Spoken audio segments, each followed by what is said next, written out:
Hey Waffle Crew, I hope you're all doing great.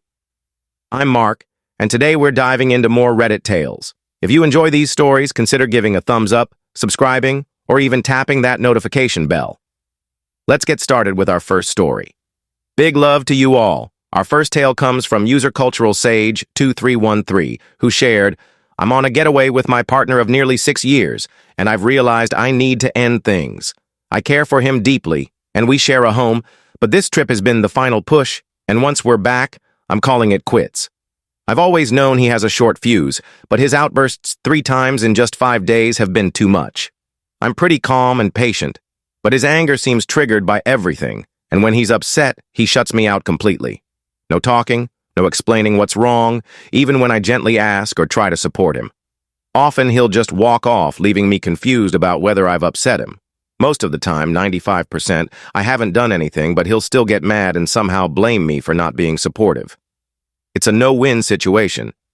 When I try to help, he ignores me or acts cold. When I ask how I can assist, he gets irritated and says nothing. After enduring his silent treatment, I usually stop trying, and then he paints me as the villain for not helping. This isn't new behavior. It's been like this from the start. This trip, though, has made it clear I can't rely on him to be there for me.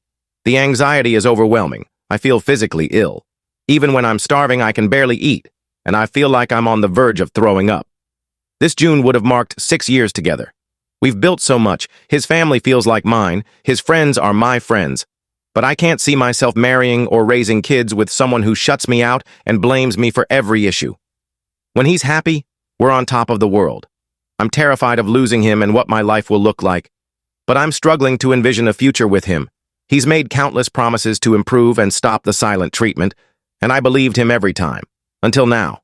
I've realized that if nothing's changed in 6 years, it won't in the next 6 or beyond. His lack of empathy, victim mindset, and unpredictable anger have finally worn me down. Just 2 more days on this trip. I'm trying to act normal and enjoy his good moods while they last. I don't want to spoil this trip for him or our travel companions. But once we're home, I don't think I can keep going. Edit. Thank you for your kind words and support. I want to clear up a few things.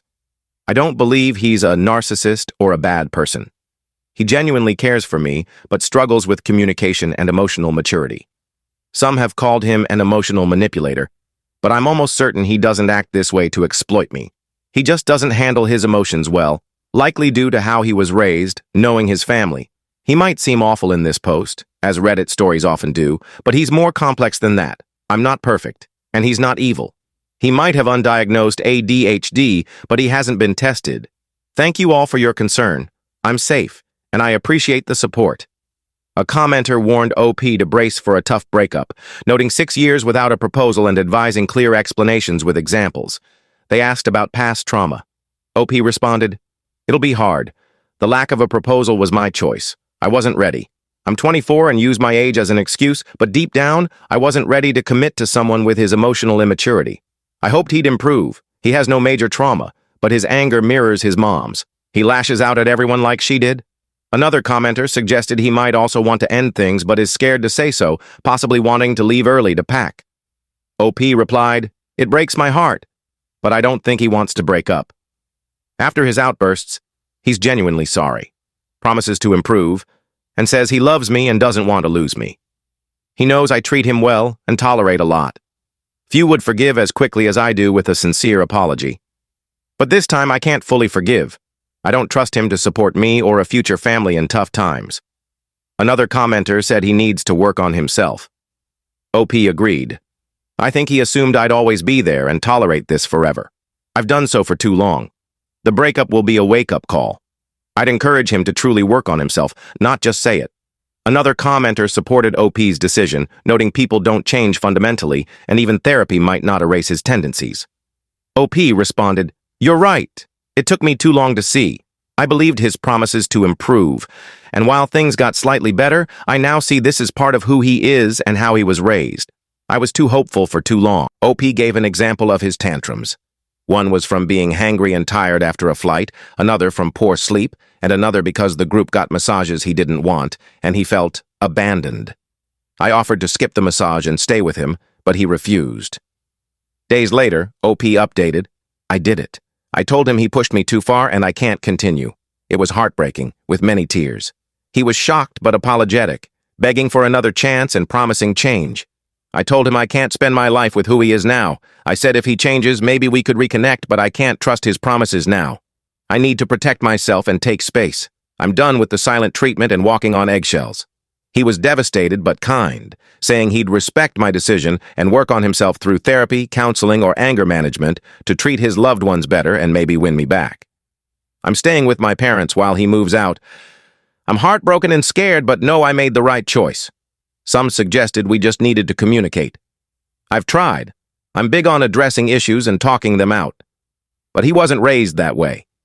After every conflict, I'd explain my feelings and ask for his, but he struggles to communicate.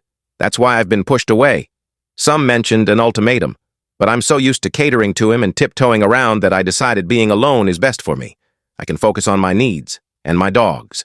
For the first time, I'll do what I want, go where I want, eat what I want, and be as spontaneous or relaxed as I choose, without worrying about his reactions. Relationships are about sharing, but with him, I had to ensure he wouldn't get mad before making decisions. I loved saying yes to plans, but with him, I became non-committal to avoid his anger. It's time to reclaim my life and do what I want. Thank you, Reddit, for your support and encouragement. It was tough, but your words gave me strength, thanks to those who offered his perspective, helping me understand him better. It's hard, but I hope he grows for his own happiness, if not for us. I'm a bit wary of his promises of therapy and counseling, especially since he ended with, hopefully win me back. It feels like he's doing it for me, not himself, which concerns me. Past stories show this can lead to issues if I'm not open to reuniting. A commenter warned he might go to therapy to win OP back, then quit and revert to his old ways. OP replied, I'd need to see genuine, lasting changes in his mentality and actions, subtle things we never discussed, before considering going back. I'm not optimistic.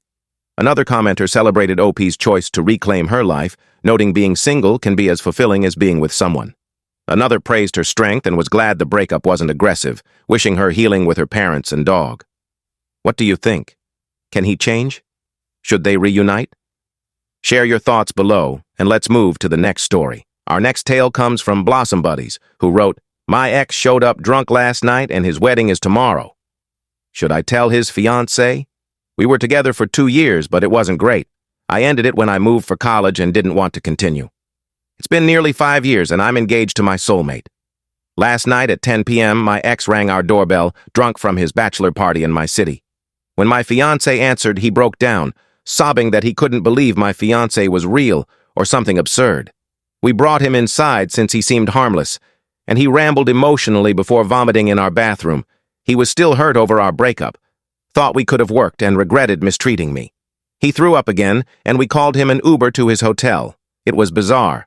We gave him pancakes and coffee to sober up and asked him to text us when he reached his hotel to ensure he was safe.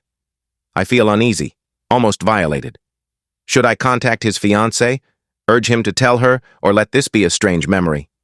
If I were her, I'd want to know, but I'd prefer my partner to tell me. Adept Path advised. Would he tell her? Telling her yourself risks disbelief or seeming vindictive, but at least you tried to warn her. Blossom Buddies responded, Thanks for the input. Reddit's as torn as I am. My goal isn't to break them up, that's not my intent. I just want to know if I were her. It's not about boasting that he's not over me. I don't care about that. Some twisted it that way, which is odd. Update. I decided against contacting the fiancé since we're not close.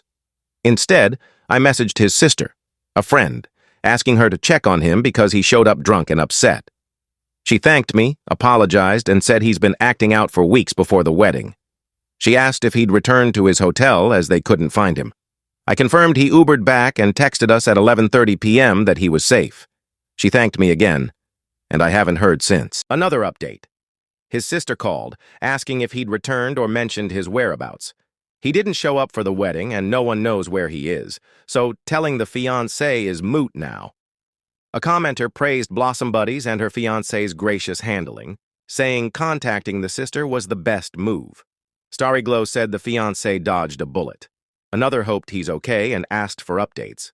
Blossom Buddies updated. He bailed on the wedding, deciding he didn't want to commit and later called to end the engagement. After my talk with his sister, the fiancé contacted me, upset because the best man told her my ex visited me. She initially thought we'd been intimate, but we cleared that up. I felt bad for her. She was distraught. We both apologized, and I wished her well. His sister called Saturday, saying my ex went to France. She apologized because he stole one of my lipsticks, which I hadn't noticed. She sent money to replace it. I said I wasn't upset and asked how she and the fiancé were. Their family's in chaos, and everyone's angry at him. I didn't pry further. A commenter found the lipstick theft hilarious and bizarre, as did his sister paying for it. Blossom Buddies guessed he grabbed something small of hers that fit in his pocket. What a wild story, fleeing to France with a stolen lipstick. Picture him there, lipstick in hand, like a scene from Silence of the Lambs. What do you make of this? Share your thoughts below, and let's move on. Our final story comes from Tiny Tales on the Petty Revenge subreddit. I left my dad's ashes at the crematorium. My dad wasn't a good person. He never abused me, my mom, or siblings physically, but he was absent. When Mom moved us across the country for work, he stayed behind, vaguely promising to join us after finishing his A+ certification. He never did. Birthdays passed without calls or visits, promised trips never happened, and Mom eventually divorced him. He complained about child support and refused to help with medical bills or school expenses, a classic deadbeat. In 2013, 20 years after we moved and long after we were grown, he had a heart attack. He'd never matured, renting a room in a friend's house, dealing blackjack at a casino, always taking early leave with no savings. Mom and my siblings refused to help him. I should have done the same, but I believe no one should die alone. I took a job in his city and moved back to care for him. The next 6 years were awful. He ignored his meds and diet, refused to walk or do chores, and only watched cable news.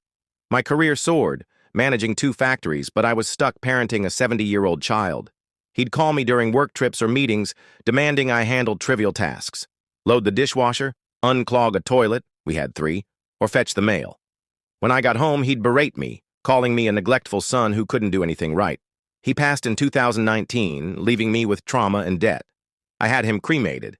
When the crematorium called to pick up his ashes, I said I wouldn't. As far as I know, they're still there. It's not the revenge I dreamed of, but it feels right.